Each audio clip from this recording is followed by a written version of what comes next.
invites all teachers, students, parents, reporters, and my dear friends. I extend a very sincere welcome to all of you present here. Today is an important day for all of us. First of all, I would like to congratulate everyone, including me, on successfully completing 12 years.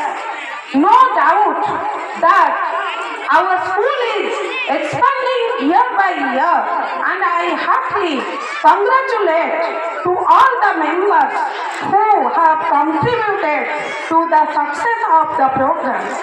Such programs strengthen a wholesome development of the personality of a child. To begin this memorable afternoon, I would like to extend a warm welcome to our guests.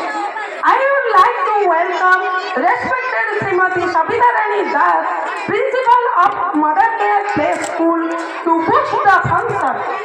Her loving teaching attracts all the students. She is very popular for her administration. I would like to welcome Sri Jukta Puttachandra Sen, Secretary of our school, to the stage. Education is his timeline. He is also the Secretary of All Odisha Private School Owner Association and Secretary Lions Club Bhadra.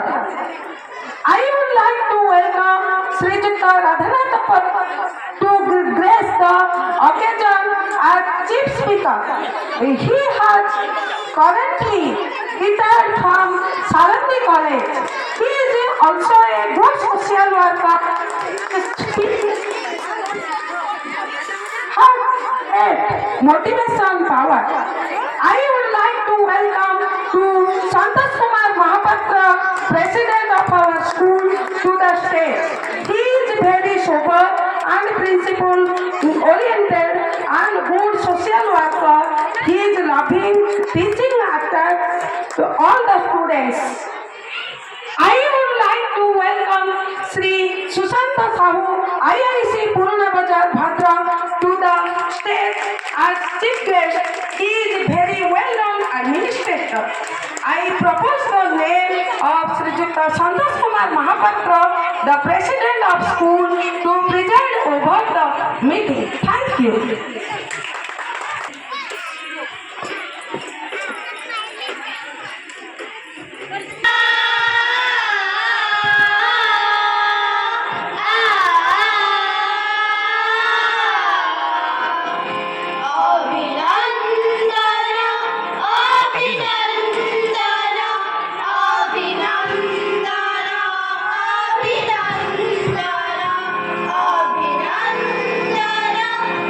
Abhinandana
द्वादश वार्षिक उत्सव सभापति महोदय श्रीजुक्त संतोषा एवं मुख्य अतिथि श्रीजुक्त Sushant Kumar Sahu sir जी की पुराना बाजार आईआईसी भद्रक एवं चीफ स्पीकर श्रीजुक्त राधानाथ सार महोदय एवं ये विद्यालय अध्यक्षा श्रीमती सविता राणी दास महोदया, मीडिया भाई, कैमरामैन एवं अभिभावक अभिभाविका मोर सहकर्मी गुण तथा कुनी कुनी छात्र छात्री माने जाओ आज को आज 12 वर्ष तले विद्यालय आरंभ होता। प्रथमे पुराना बजार एवं शंकरपुर आज यहीपरी स्थान आम विद्यालय चालू रखीचु। आपण मानकर स्नेह श्रद्धार ये विद्यालय 12 वर्ष है चलती आपण मानक विद्यालय तरफ अशेष अशेष धन्यवाद। जाओ आम विद्यालय को आसीथिबा अतिथि तांको प्रथमे मो धन्यवाद देवी जे से तांकर समय नष्ट करी आम विद्यालय रे किछि समय देइछंती। ये होची आमर भाग्य गौरवर कथा निश्चित भाव में। ये विद्यालय ପୂର୍ବରୁ ଖେଳ ପ୍ରତିଯୋଗିତା ହେଇଥିଲା। ବିଭିନ୍ନ ଶିଶୁମାନେ ପ୍ରତିଯୋଗିତାରେ ଭାଗ ନେଇଥିଲେ। ସେଥିରେ କୃତିତ୍ୱ ଅର୍ଜନ କରିଥିବା ଶିଶୁମାନେ ଆଜି ପ୍ରାଇଜ୍ ପାଇବେ ଏବଂ ଆଜି ଦିନରେ ଯେଉଁ ଶିଶୁମାନେ ଷ୍ଟେଜରେ ଭାଗ ନେଇଛନ୍ତି ସମସ୍ତଙ୍କୁ ନିଶ୍ଚିତ ପ୍ରାଇଜ୍ ଅଛି। ଖେଳ ପ୍ରତିଯୋଗିତାରେ ସାଧାରଣତଃ ହୁଏ କ'ଣ, ସେ ପ୍ରଥମ ଦ୍ୱିତୀୟ ତୃତୀୟ ସ୍ଥାନ ଏପରି ରହିଛି। ହୁଏତ 100 ଜଣ ଭାଗ ନେଇଥାନ୍ତି, ତା ଭିତରୁ 3 ଜଣ କୃତି ପାଇଥାନ୍ତି, ସେଥିରେ ସାର୍ଟିଫିକେଟ୍ ବା ପ୍ରାଇଜ୍। ଏଥିରେ ଆମେ କିଛି ଭାବିବାର ନାହିଁ କି ଅଭିଭାବକ ସମସ୍ତେ ଚାହିଁବେ ଯେ ମୁଁ ମୋ ଶିଶୁଟା କାହିଁକି ପାଇଲା ନାହିଁ, ସେ କଥା ନୁହେଁ। ଯିଏ ଆସିବ, କୁନି କୁନି ଶିଶୁମାନେ ଖେଳ ପ୍ରତିଯୋଗିତାରେ ଭାଗ ନେଇଛନ୍ତି, ଯେଉଁମାନେ ଆସିବେ ପ୍ରଥମ ଦ୍ୱିତୀୟ ତୃତୀୟ ସ୍ଥାନରେ ସେଇମାନଙ୍କୁ ପ୍ରାଇଜ୍ ଦିଆଯିବ, ଏହା ନିଶ୍ଚିତ ଭାବରେ। ତେଣୁ ଆମେ ଏଥିରେ କୌଣସି ସନ୍ଦେହ କରିବାର ନାହିଁ କି ଗାର୍ଡିଆନ ମାନଙ୍କ ମନ ମଧ୍ୟରେ ଯେ ଦ୍ୱିତୀୟ କଥା କିଛି ଉଙ୍କିବା ଦରକାର ନାହିଁ ଯେ ମୋ ପିଲା କାହିଁକି ପାଇଲା ନାହିଁ, ମୁଁ କାହିଁକି ମୋ ପିଲାକୁ ବିଦ୍ୟାଳୟକୁ ଛାଡ଼ିବି, ଏହା ନୁହେଁ। ନିଶ୍ଚିତ ଭାବରେ ଆମେ ସମସ୍ତେ ଏଠି ଭାଗ ନେଇଛୁ, ଧନ୍ୟବାଦ ବିଦ୍ୟାଳୟ ତରଫରୁ। ହେଲେ ତନ୍ମଧ୍ୟରୁ ଆମର ଖେଳ ପାଖାପାଖି 14-15ଟି ଖେଳ ହୋଇଥିଲା। ସେଥିରେ ପ୍ରତ୍ୟେକ ଖେଳରେ 3 ଜଣ ପାଇଛନ୍ତି, କେଉଁଥିରେ 4 ଜଣ ମଧ୍ୟ ଦିଆଯାଇଛି ଏବଂ ଅଭିଭାବକ ଅଭିଭାବିକା ମାନେ ମଧ୍ୟ ଏହି ଖେଳ ପ୍ରତିଯୋଗିତାରେ ଭାଗ ନେଇଥିଲେ, ସେମାନଙ୍କୁ ମଧ୍ୟ ଦିଆଯାଇଛି। ଯାହା ହଉ, ଏଥିରେ କୌଣସି ପ୍ରକାର ଆପଣ ମନରେ କଷ୍ଟ ଆଣିବା ଦରକାର ନାହିଁ। ନିଶ୍ଚିତ ଭାବରେ ଆଗାମୀ ଯେଉଁ ଖେଳ ହେବ ଆପଣଙ୍କ ଶିଶୁ କିପରି ପାଇବ ସେ କଥା ଚେଷ୍ଟା କରନ୍ତୁ। ମନରେ କୌଣସି ଶଙ୍କା ରଖନ୍ତୁ ନାହିଁ ଯେ ମୋ ପିଲା କାହିଁକି ପାଇଲାନି, ମୁଁ ବିଦ୍ୟାଳୟ ଛାଡ଼ିବିନି, ମୋ ପିଲା କାହିଁକି ପାଇଲାନି, ସେ କଥା ନୁହେଁ।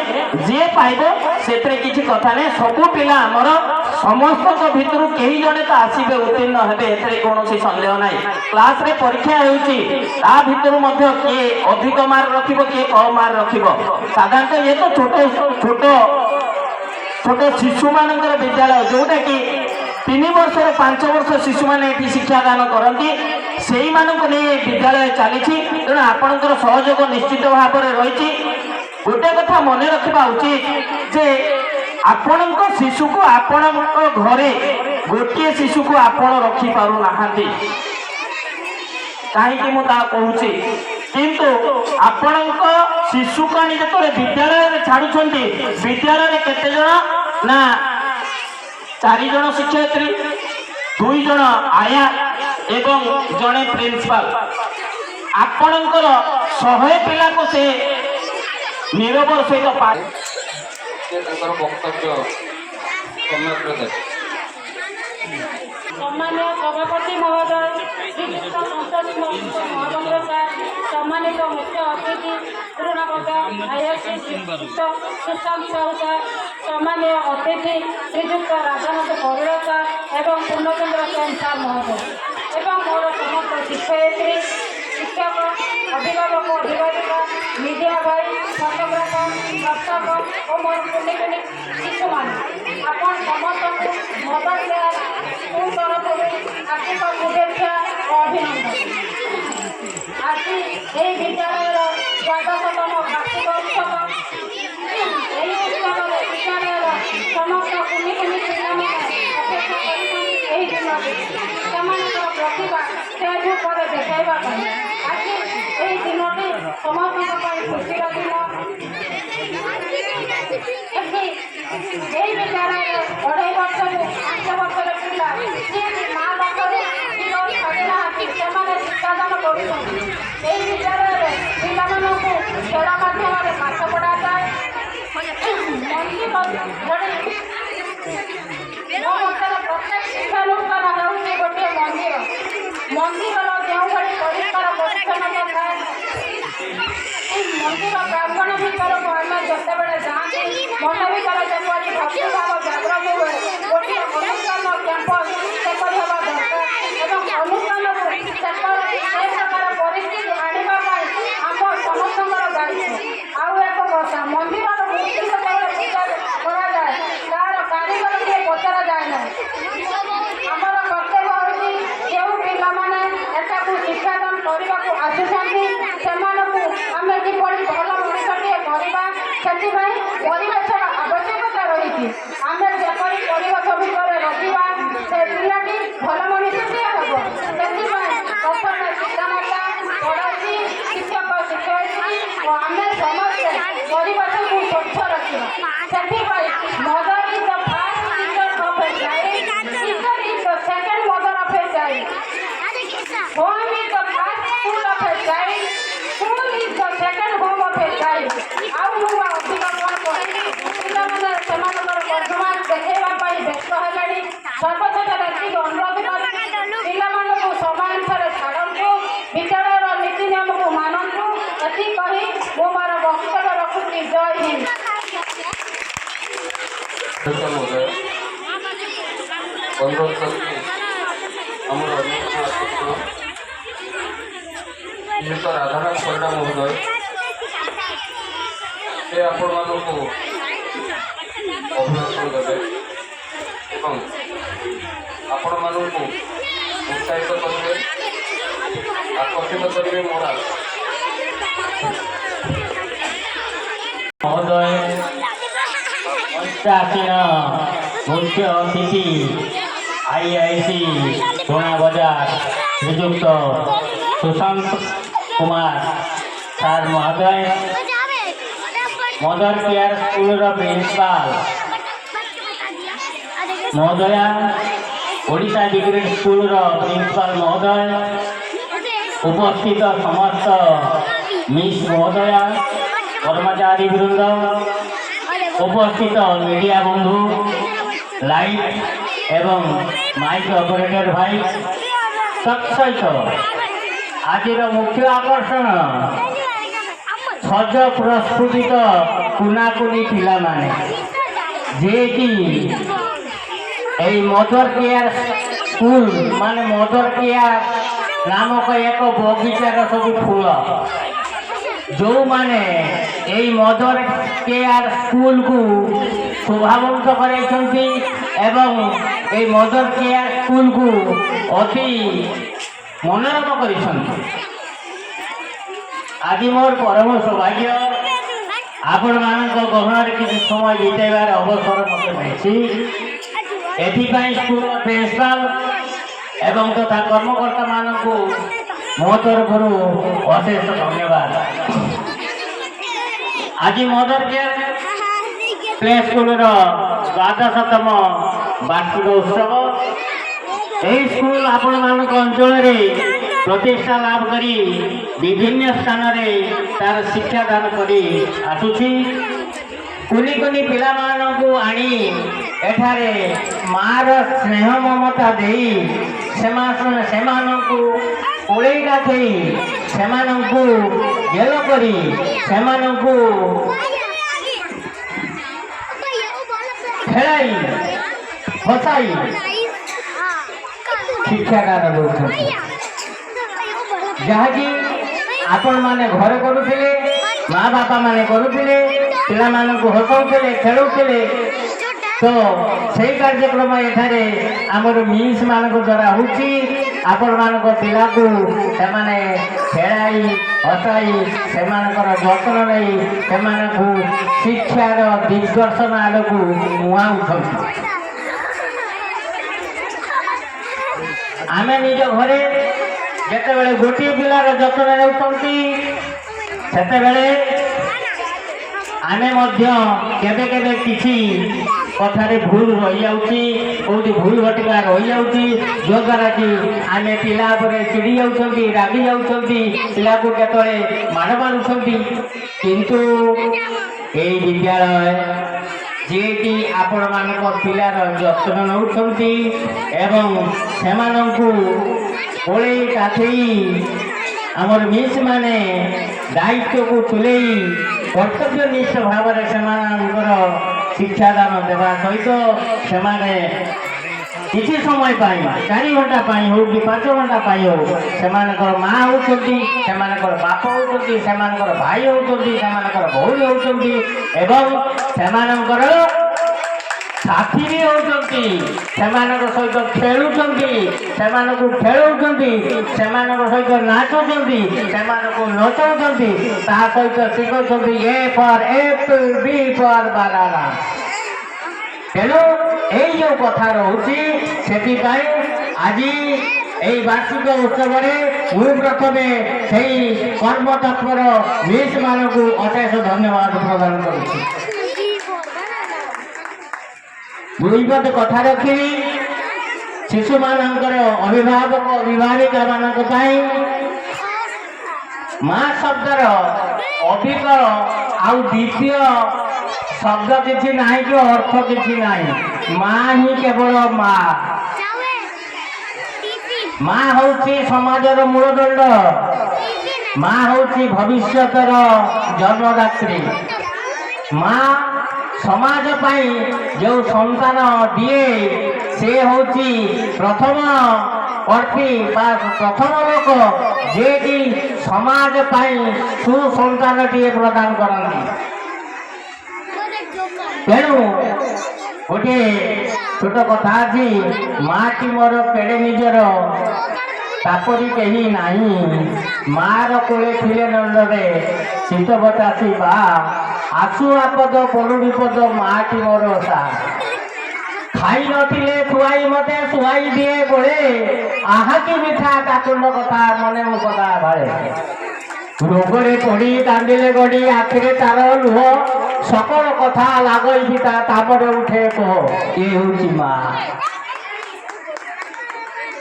কেতে রাতে অনিদ্রা হয়েছি, কেতে যন্ত্রণা নেইছি, কেতে ভিজা লুগারে দিবস কটেছি, তো কেতে ପରିସ୍ରା ମୂତ ମଳକୁ ନିଜର ଅଙ୍ଗରେ ବୋହି ହେଇ ପିଲାକୁ ଯତ୍ନର ସହକାରେ ସମ୍ଭାଳିଛି ଏବଂ ତାର ଯତ୍ନ ନେଇଛି ତା ମନରେ ଖୁସି ଆଣି ଦେବା ପାଇଁ ସବୁ ପ୍ରକାର ଯନ୍ତ୍ରଣାକୁ ସେ ନେଇଯାଇଛି, ଅମୃତ ଭଳି ପାନ କରିଯାଇଛି। ସେ ହେଉଛି ମା। ତେଣୁକରି ଏଇ ମା ମାନେ ଆଜି ସମାଜର ମୂଳଦଣ୍ଡ। এই মା ମାନେ ହିଁ ଚାହିଁଲେ ଏ ସମାଜକୁ ଏକ ସୁସ୍ଥ ସମାଜ ଗଢ଼ିବାରେ ସାହାଯ୍ୟ କରିବେ। এই ମା ମାନେ ଚାହିଁଲେ ଏ ସମାଜକୁ ଶୃଙ୍ଖଳିତ କରିବେ। এই ମା ମାନେ ଚାହିଁଲେ ଏ ସମାଜକୁ ଆଗକୁ ବଢ଼େଇ ନେବେ। ସବୁ ମୂଳରେ ହେଉଛନ୍ତି ମାର ଦାୟିତ୍ୱ। ଗୋଟେ ପରିବାର ପାଇଁ ଚଳିବା ପାଇଁ ମାର ଭୂମିକା ଅତ୍ୟନ୍ତ ଗୁରୁତ୍ୱପୂର୍ଣ୍ଣ ରହିଛି।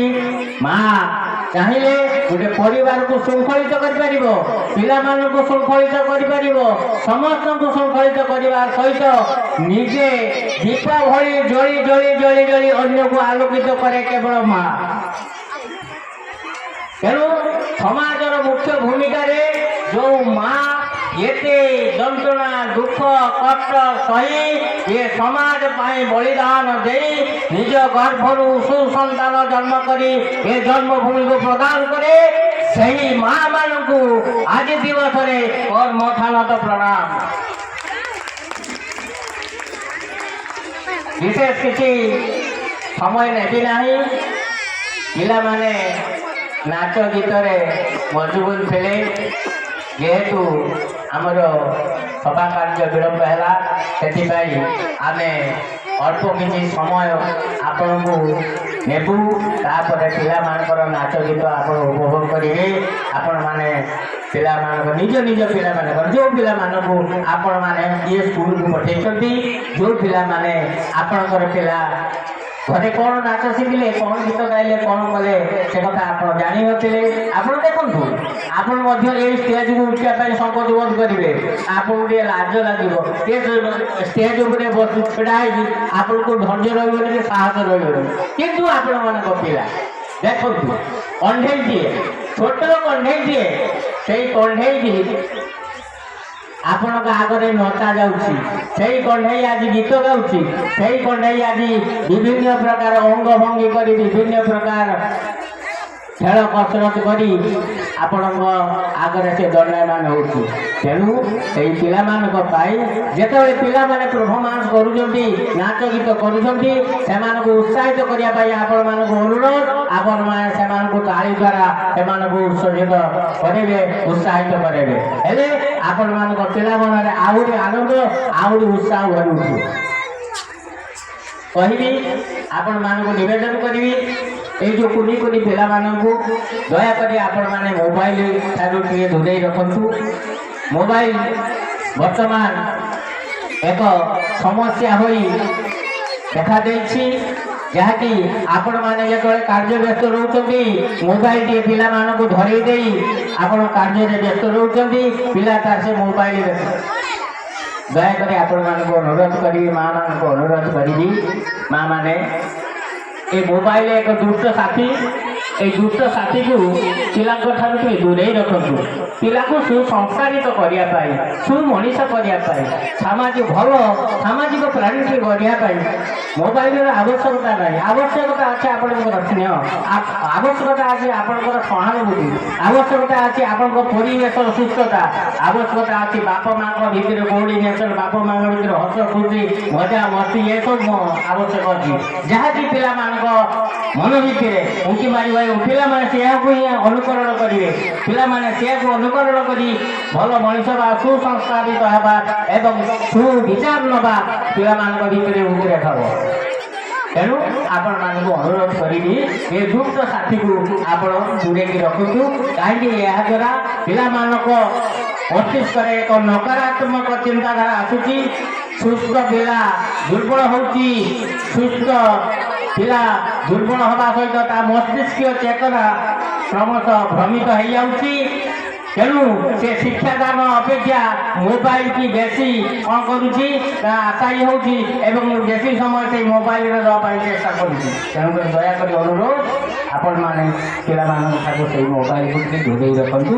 ତ ଆପଣଙ୍କର ମଙ୍ଗଳ ହେବ, ଆମର ବି ମଙ୍ଗଳ ହେବ, ସମସ୍ତଙ୍କର ମଙ୍ଗଳ ହେବା ସହିତ ଏ ଦେଶର ମଧ୍ୟ ମଙ୍ଗଳ ହେବ। ତତ୍ସହିତ ଆପଣମାନଙ୍କୁ ନିବେଦନ କରିବି, ଏଇ ଯେଉଁ କୁନି କୁନି ପିଲାମାନେ ତାଙ୍କ ସହିତ ବାପା ମାଆ ମାନେ ଅନେକ ସମୟ ବିତାନ୍ତୁ। ଯେତେବେଳେ ସମୟ ପାଉଛନ୍ତି ତାଙ୍କ ସହିତ ମିଶନ୍ତୁ, ତାଙ୍କ ସହିତ ଗପସପ ହୁଅନ୍ତୁ, ଛୋଟ ଛୋଟ କାହାଣୀ ପିଲାମାନଙ୍କୁ ଶିଖାନ୍ତୁ, ଛୋଟ ଛୋଟ ଛବି ବହି ଆଣିକି ସେମାନଙ୍କୁ ଦିଅନ୍ତୁ। ଛବି ବହିକୁ ଦେଖେଇ ତାର ମର୍ମ କ'ଣ, ସେଥିରେ କ'ଣ ଲେଖା ଅଛି, ଏହାର ଅର୍ଥ କ'ଣ ପିଲାଙ୍କୁ ବୁଝାନ୍ତୁ ଛୋଟ ଛୋଟ କଥା କହି। ତା ସହିତ ଆପଣମାନେ ଯେତେବେଳେ ଯୁଆଡ଼େ ଯାଉଛନ୍ତି ବୁଲିବା ପାଇଁ, ପିଲାଙ୍କୁ କେବେ ଘରେ ଛାଡ଼ିକି ଯାଆନ୍ତୁ ନାହିଁ, ପିଲାକୁ ସାଙ୍ଗରେ ନେଇକି ଯାଆନ୍ତୁ। ଆପଣମାନେ ଯୁଆଡ଼େ ଯାଉଛନ୍ତି, ବଜାର ବି ଯାଆନ୍ତୁ କି ମେଳା ଯାଆନ୍ତୁ, ପିଲାମାନଙ୍କୁ ଟିକେ ସାଙ୍ଗରେ ନେଇଯାଆନ୍ତୁ। ମେଳାକୁ ଟିକେ ବୁଲେଇବେ, ମେଳାର ଉପଯୋଗିତା କ'ଣ, ମେଳାରେ କ'ଣ ଅଛି ଇତ୍ୟାଦି ଇତ୍ୟାଦି ତାଙ୍କୁ ସବୁ ବୁଝେଇବେ, ସେମାନେ ଦେଖିବେ। କାରଣ ପିଲାମାନେ କିଛି ଜାଣିନାହାନ୍ତି, ସେମାନେ ଗୋବର ଗଣେଶ। ଆମେ ଯାହା ଶିଖେଇବା, ଯାହା ଜଣେଇବା, ପିଲାମାନେ ତାହା ହିଁ ଶିଖିବେ, ତାହା ହିଁ ଜାଣିବେ। ତେଣୁକରି ପିଲାମାନଙ୍କ ମଧ୍ୟରେ ଗୋଟେ ଏ ପ୍ରକାର ଭାବନା ଆଣନ୍ତୁ।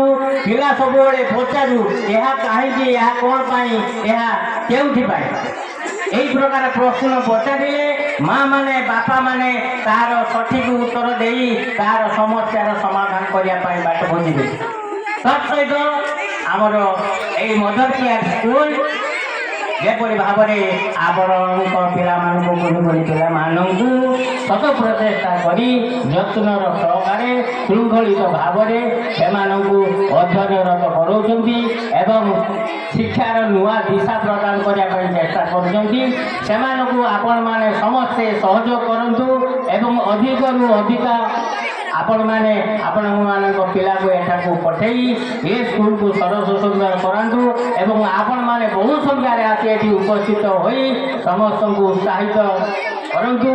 ଆଜି ମଧ୍ୟ ଆପଣମାନେ ବହୁତ ଯେତିକି ଆସି ଅଭିଭାବକ ଅଭିଭାବିକାମାନେ ଆସି ଏଠାରେ ଉପସ୍ଥିତ ଅଛନ୍ତି, ସମସ୍ତଙ୍କୁ ମୋ ତରଫରୁ ଅଶେଷ ଅଶେଷ ଧନ୍ୟବାଦ।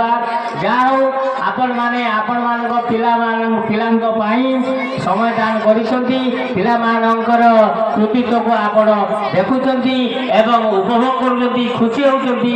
ଏହା ହେଉଛି ଆମକୁ ବହୁତ ଉତ୍ସାହ ପ୍ରଦାନ କରୁଛି। ତେଣୁ ମୁଁ ଆଉ ବିଶେଷ କିଛି ସମୟ ନେବି ନାହିଁ, ମୁଁ ଏତିକି ଅନୁରୋଧ କରିବି ସବୁ